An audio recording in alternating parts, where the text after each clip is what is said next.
जय हिंद साथियों। तोपची अग्निवीर सैनिक एकेडमी मालगोदाम रोड गाजीपुर में आप सभी भाइयों का हार्दिक स्वागत और अभिनंदन है। जैसा कि मौसम चल रहा है आपके सामने, वो मौसम और जो समय चल रहा है वो ईद का, और ईद सबको मुबारक, नवरात्रि सबको मुबारक। आज हम बात करने जा रहे हैं जो एक महान शख्सियत है जिनका नाम है अकबर। और अकबर महान है, और महान होने के कारण इनके बारे में आज हम कुछ चीज़ों को सोचेंगे और समझेंगे, और इसी पे आज हम चर्चा करने के लिए जा रहे हैं। तो हमारे सामने सबसे बड़ी चीज़ है, जो महान आदमी है जिनका नाम क्या है बाबू, तो हम इनको अकबर कहते हैं। अकबर का जो समय काल है, वो समय काल को थोड़ा सा ध्यान देते हैं तो ये दिल्ली के सुल्तान बनते हैं 1556 में। और ये कब तक रहते हैं, तो ये रहते हैं 1605 ईस्वी तक ये दिल्ली की गद्दी पर सुल्तान बन करके ये रहते हैं। अगर ये रहते हैं तो इनकी थोड़ी सी हम ये बात करते हैं कि इनका जो प्रारंभिक जीवन था वो कैसा था। इनका प्रारंभिक जीवन, देखिए इनका जो प्रारंभिक जीवन था उस विषय में अगर बात करें तो हम अच्छी तरह से जानते हैं कि इनके जो पिता हैं, उन पिता का नाम है हुमायूं। इनकी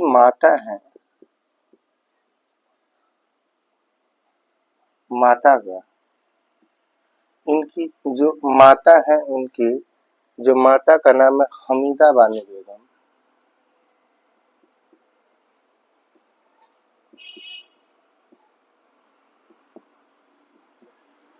हमीदा बानो बेगम।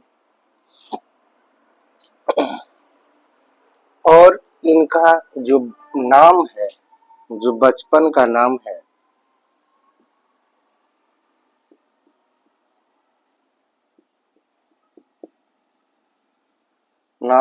इनका नाम है जलालुद्दीन मोहम्मद बाबर।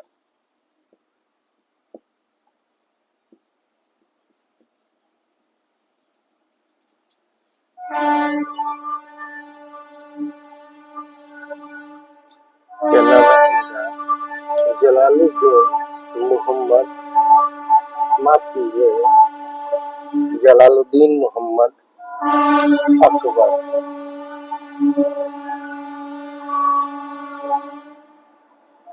हमने पिछले क्लास में बताया था कि जब शेरशाह सूरी ने हुमायूं को चौसा के युद्ध में उनको हरा दिया था, और हराने के बाद में हुमायूं भाग रहे थे इराक की तरफ, और भागने के बाद में इन्होंने शादी किया था अपनी काजी की लड़की, जिस काजी की लड़की का नाम है हमीदा बानो बेगम। बचपन में इनको जलाल के नाम से पुकारा जाता है, और बाद में जब अकबर कभी चोरी चुप अरे बाद में जब माफ कीजिएगा हुमायूं जब चोरी चुपके आते हैं तो इनका नाम रख देते हैं क्या, जलाल। और इसके बाद में इनका पूरा नाम बन जाता है जलालुद्दीन मोहम्मद अकबर नाम पड़ता है। अकबर के गुरु जो है उनका नाम है लतीश, गुरु है, इस गुरु का नाम है लतीश नाम है। जो ये कौन से गुरु हैं, तो ये इनके धार्मिक गुरु हैं।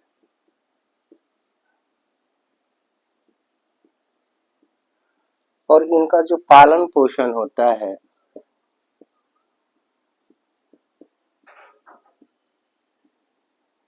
जो इनका पालन पोषण होगा, वो इनका पालन पोषण होगा एक राजपूत के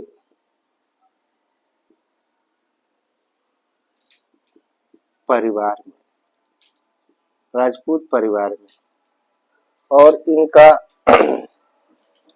जब लालन पोषण होगा राजपूत परिवार में तो तो इनका जो और जो इनका जिनको लालन पोषण राजपूत परिवार में है तो उनका नाम है राणा भीलसाल।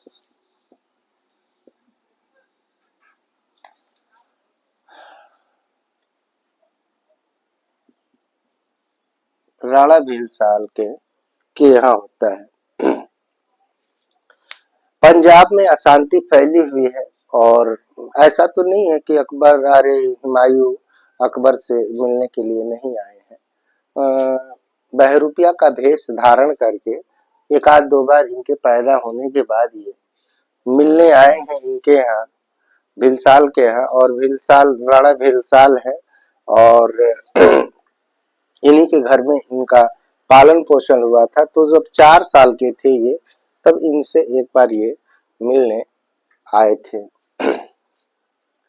मिलने आने के बाद में देखा इन्होंने कि और इनका जो जन्म है, थोड़ी सी बात करते हैं कि इनका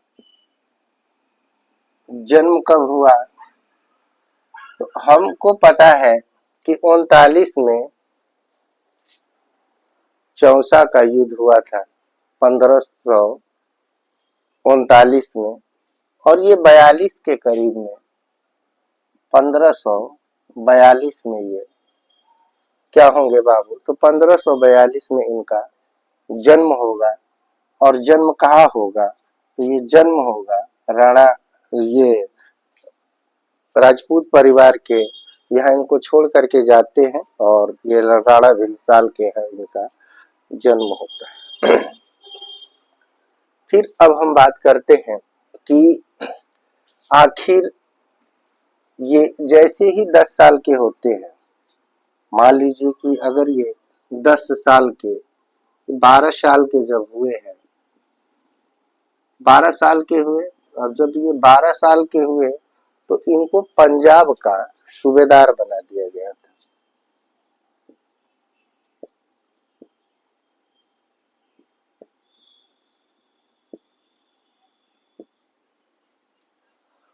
अब पंजाब का सूबेदार इनको एक 12 साल के लड़के को कैसे कोई कबूल कर सकता है कि ये पंजाब का सूबेदार बनेगा, तो ऐसा कुछ भी नहीं था। और क्योंकि वहां पर जो महमूद नाम के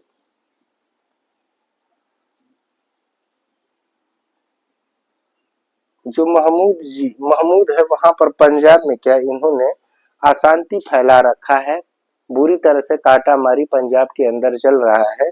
और ऐसा तो नहीं कि अकेले इनको बनाया गया होगा, ऐसा नहीं था। इनको एक नाम मात्र के लिए 12 साल के लड़के को एक नाम मात्र के लिए सूबेदार घोषित किया गया।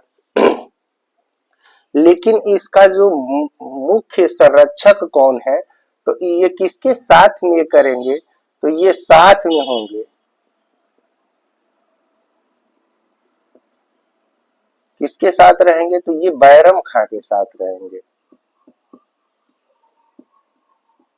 बैरम खां एक बहुत ही अच्छे लड़ाक हैं और इनको खान बाबा के नाम से पुकारा जाता है, और यही चीज खान बाबा के नाम पर ही संबोधित करते हैं अकबर इनको।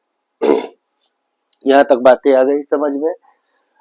तो जब यहाँ अशांति फैल रहा होता है तो हमने बताया था कि यहाँ से आते हैं, कौन आएगा बाबू, तो ये जब पता चल जाता है कि शेरशाह सूरी खत्म हो चुके हैं और शेरशाह सूरी मर चुके हैं, तो ये 55 में कब आएंगे, तो ये 1555 में आते हैं दिल्ली पे मच्छेवाड़ा का युद्ध लड़के। मछीवाड़ा का युद्ध लड़ेंगे और इस युद्ध में लड़ने के बाद में ये फिर दोबारा क्या है, दिल्ली के सुल्तान बन जाते हैं। दिल्ली के सुल्तान सुल्तान बन जाते हैं। सब कुछ अच्छा चल रहा होता है, लेकिन माफ कीजिएगा, ये 1555 में मछुआरा का युद्ध होता है और ये 1556 में इनकी क्या हो जाती है, तो 1556 में इनकी मृत्यु हो जाती है। और मृत्यु होने के बाद में मृत्यु का कारण ये होता है कि ये दीन पनाह की सीढ़ियों से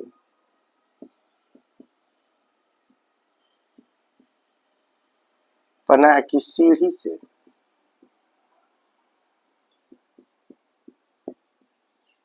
गिरकर। लिखना इसलिए जरूरी है कि अगर नोट्स आपके पास में होते हैं और आप नोट्स को देख लेते हैं तो आप रिफ्रेश हो जाते हैं, और रिफ्रेश होने के बाद ये सब चीजें परीक्षाओं में पूछी जाती हैं। गिर करके इनकी क्या हो जाएगी, तो इनकी हो जाएगी मृत्यु, इनकी मृत्यु हो जाएगी। अब मृत्यु हो जाने के बाद में इनके सामने एक चीज सामने आएगा, और वो चीज क्या आएगा कि आखिर दिल्ली की गद्दी पे बैठेगा कौन, तो दिल्ली पे की गद्दी पर बैठेगा राजा का लड़का ही, और सुल्तान का लड़का सुल्तान बैठेगा। और बैठने के बाद में बैठेगा तो बैठेगा आखिर सुल्तान का लड़का कैसे, तो यहाँ पर गुरदासपुर है। कहाँ पे, पंजाब में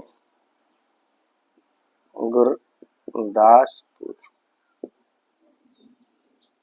ये गुरदासपुर में ये चीजें चल रही हैं, और गुरदासपुर में चलने के बाद में अपशगुन का पता चलता है। किसको चलेगा, तो अपशगुन का पता चलेगा बैरम खां को, और बैरम खां अफरा तफरी में क्या करेंगे कि पता चलेगा कि हुमायूं की मृत्यु हो गई है, तो बैरम खां गुरदासपुर में क्या बनाएंगे, सिंहासन बनाएंगे। किसका, ईंट का, ईंट का सिंहासन बनेगा, ईंट का सिंहासन बनेगा, और ईंट के सिंहासन पर ही इनका क्या कर दिया जाएगा, राज्याभिषेक कर दिया जाएगा।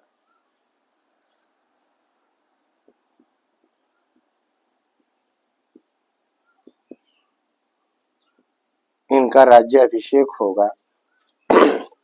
इनका राज्याभिषेक कहाँ होता है, गुरदासपुर में होगा, पंजाब में। और ये कौन कराएंगे, तो ये बैरम खां कराएंगे। ईंट का सिंहासन बनाएंगे और राजा घोषित किसको कर दिया जाएगा, तो ये राजा घोषित कर दिया जाएगा। कब किया जाएगा राजा घोषित, तो इनको राजा घोषित किया जाएगा 1556 में। आप गणित अगर लगाते हैं तो 42 से लेकर के 56 के बीच में इनकी उम्र कितनी होगी। जब ये गद्दी पे दिल्ली की बैठेंगे तो इनकी उम्र होगी लगभग 14 साल। 14 साल का एक युवा इतनी बड़ी रिस्पांसिबिलिटी को कैसे संभालेगा, हम आगे पढ़ेंगे, अपने आप ही सब कुछ समझ में आ जाएगा कि आखिर क्या चीजें हैं, कैसे हैं।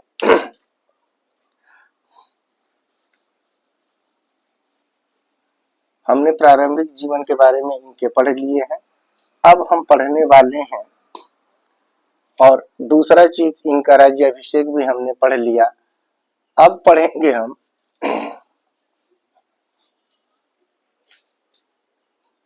1556 पढ़ेंगे। और क्या पढ़ेंगे बाबू, तो 1556 में पानीपत का युद्ध।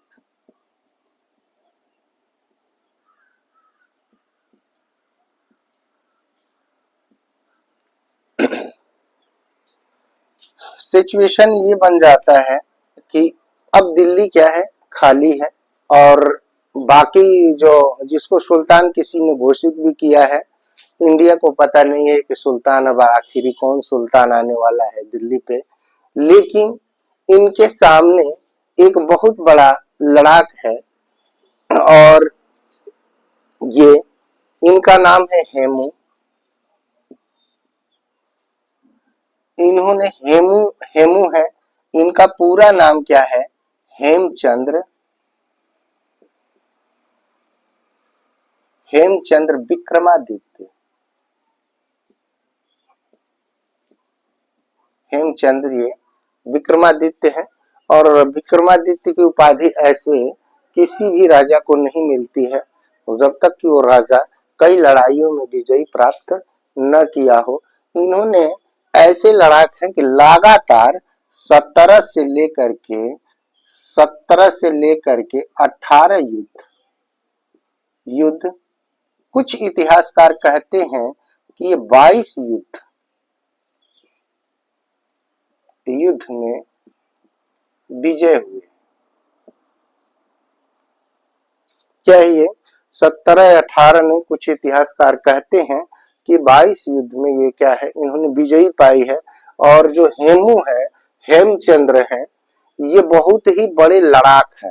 क्या है ये? बहुत बड़े लड़ाक है। बहुत बड़े ये क्या है? तो ये लड़ाक है और इन्होंने अपनी जिंदगी में कभी हार का सामना नहीं किया है।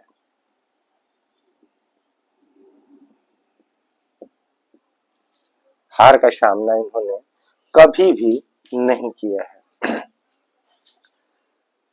आखिर सिचुएशन क्या बन जाएगा कि इनको हार का मुंह देखना पड़ेगा, इसकी चर्चा हम आगे कर रहे हैं और विस्तार पूर्वक हम करने के लिए जा रहे हैं।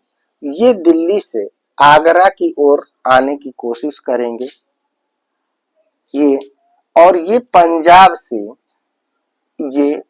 से दिल्ली और दिल्ली से आगरा की तरफ आने के लिए इधर से कौन करेगा बाबू? तो यहां से करेंगे अकबर। अकबर एक केवल नाम है कि अकबर आएंगे युद्ध के लिए, और ये अकबर अभी लड़का है 14 साल का। तो ये जो सेना का सेनापति है उसका नाम है बैरम खां। क्या नाम है? बैरम।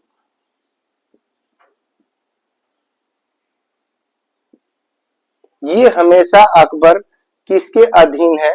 तो ये है बैरम खां के अधीन है। और ये बच्चा है, इसका क्या है? ये बॉडीगार्ड है। ये अकबर का क्या है? ये बैरम खां जो है बॉडीगार्ड है। इनको देख रेख के लिए संरक्षक और अनुरक्षक दोनों का काम कौन करेगा? बैरम खां करेंगे। और बैरम खां ही अकबर को दिल्ली के ऊपर दोबारा राज्य अभिषेक के लिए लेकर के आ रहे हैं कि भव्य उद्घाटन के साथ में दुनिया को, भारत को पता चल जाए कि अकबर अब बादशाह शहंशाह बन चुके हैं। और इस दिशा से कौन आ रहा है बाबू? तो इस दिशा से आ रहे हैं हेमू। इधर से कौन आ रहा है? हेमू आ रहे हैं। और हेमू के पास में काफी क्या है, कहते हैं कुछ लोग कि इनके पास, हेमू के पास भी लगभग सेनाएं 40,000 की है। 40,000 की क्या है इनके पास में सेना है। हाथी, घोड़ा, तलवारबाज, भालाबाज, तोपें इनके पास भी है। और बैरम खां चूंकि पंजाब में अशांति को ठीक करने के लिए गए हुए हैं, तो बैरम खां भी कोई छोटे मोटे हैं नहीं। सेना कहती है कि इनके पास भी तकरीबन 25 से 30,000 लगभग सेना है। और ये सेना के साथ में ही दोनों लोग कहाँ आ रहे हैं? दिल्ली पर कब्जा करने के लिए। और दोनों लोग चाहते हैं कि मैं दिल्ली का सुल्तान बनूं। अब घटना ये घट जाएगी कि जैसे ये पहुंचेंगे और जैसे ये दो लोग रास्ते में चल रहे होंगे, वैसे ही जगह आएगा। और ये जगह पड़ता है हरियाणा में।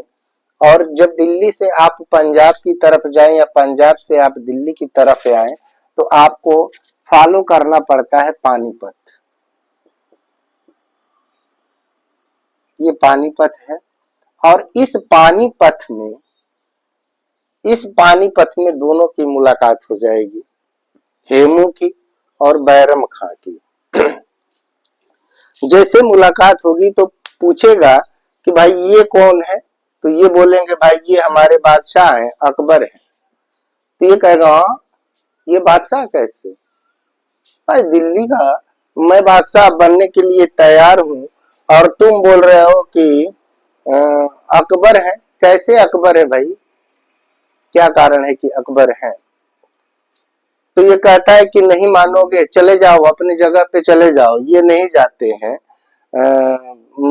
जिसको हम कहते हैं बैरम खां। तो आप ये बात को सोचेंगे कि बैरम खां कहते हैं कि मतलब ये मैं नहीं जाऊंगा, मैं जा रहा हूँ दिल्ली की तरफ। तो ये बोलते हैं कि चल भाई अब युद्ध हो जाए, एक बढ़िया से युद्ध होगा तभी तो पता चलेगा कि तू रहेगा कि मैं रहूंगा। बैरम खां हेमू से कहते हैं कि भाई हमारा रास्ता छोड़ दो, हमको दिल्ली पे जाने दो, दिल्ली का सुल्तान कौन बनने जा रहा है, तो अकबर बनने जा रहा है। नहीं मानते हैं और यहाँ पर एक युद्ध हो जाता है। क्या होता है यहाँ पे बाबू, तो एक युद्ध होता है और ये युद्ध ही फाइनल करेगा कि ये युद्ध फाइनल करेगा कि आप दिल्ली की गद्दी पर कौन सुल्तान होगा। यहां से इनकी सेना लग गई वन स्टेप। यहाँ पे बैरम खां उर्फ अकबर की सेना लग गई। लगने से पहले की बात को हम ध्यान देते हैं कि बैरम खान ने अकबर के अंगरक्षक हैं, बॉडीगार्ड हैं। अकबर को यहाँ से 30 से 40 मील दूर किसी गांव में ले जाकर के इनको संरक्षित कर देते हैं और संरक्षित करने के बाद में यहाँ पर आएंगे और ये चार्ज किसी और को नहीं, ये अली कुली खां को अपना ये चार्ज क्या करेंगे, ये दे देते हैं। और देने के बाद में यहाँ पर युद्ध चल रहा है और युद्ध ऐसा लग रहा है कि युद्ध का ऐसा तबदला है कि यहाँ पे बैरम खां भी इस युद्ध में नहीं है। ये बाद में आएंगे क्योंकि इनके ऊपर रिस्पांसिबिलिटी जो है वो किसकी है, अकबर की है। अकबर को बचाना इनका सबसे बड़ा बैरम खां का क्या है, धर्म है। यहाँ से ये निकलेंगे और निकलने के बाद में युद्ध शुरू हो जाएगा और युद्ध शुरू होने के बाद में ऐसा लग रहा था कि यहाँ पर हेमू जीत रहे हैं और लगातार इनके बैरम खां की जो सेना है वो पीछे हट रही थी, बुरी तरह से पीछे हट रही थी। ऐसा इतिहासकार कहते हैं कि ऐसा लग रहा था कि दिल्ली की गद्दी पर शासन अब अगर कोई करेगा तो अब मुगल सल्तनत का कोई भी नहीं कर सकता है। अब जो करेगा वो विक्रमादित्य हेमचंद्र, ये लास्ट हिंदू हैं, यही दिल्ली पे क्या करेंगे, शासन करेंगे, प्रशासन करेंगे। यहाँ तक ये बातें आप लोगों को ये समझ में आ गई हैं। अगर ये बातें समझ में आ गई हैं, लेकिन जाके राखो साइयां मार सके न कोई, जिसके नसीब में जैसा लिखा होगा वो इंसान वैसा ही करेगा। चाहे हम कुछ भी कह ले, कुछ भी सुन ले, लेकिन प्रभु ऊपर वाले ईश्वर अल्लाह जैसा चाहेंगे वैसा ही होगा जीवन में। कुछ ऐसी बातें आ जाती हैं कि ये भी बाबर के ही समय के हैं और बाबर के समय का इन्होंने भी वही इस्तेमाल किया था, तुगलमा विधि। और तुगलमा विधि का इस्तेमाल करने के बाद में इन्होंने भी अपनी फौजों को अलग अलग जगहों पे, पहाड़ियों पे, इस तरह की चीजों पे इन्होंने डिप्लाई कर दिया था, स्थापित कर दिया था। और स्थापित करने के बाद में युद्ध चल रहा है, लेकिन एक ऐसा समय आया कि हेमू के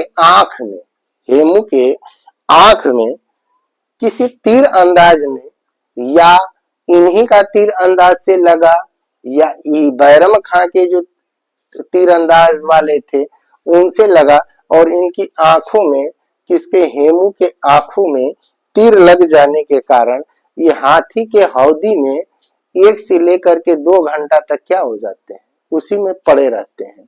जब उसमें ये पड़े रहते हैं तो पड़े रहने के बाद में पड़े रहने के बाद में ये खबर किया जाता है बैरम खां को कि हौदी से कोई निकल नहीं रहा, शासक निकल नहीं रहा है। तो पहले लड़ाई शासक टू शासक होता था, सेना टू सेना होता था।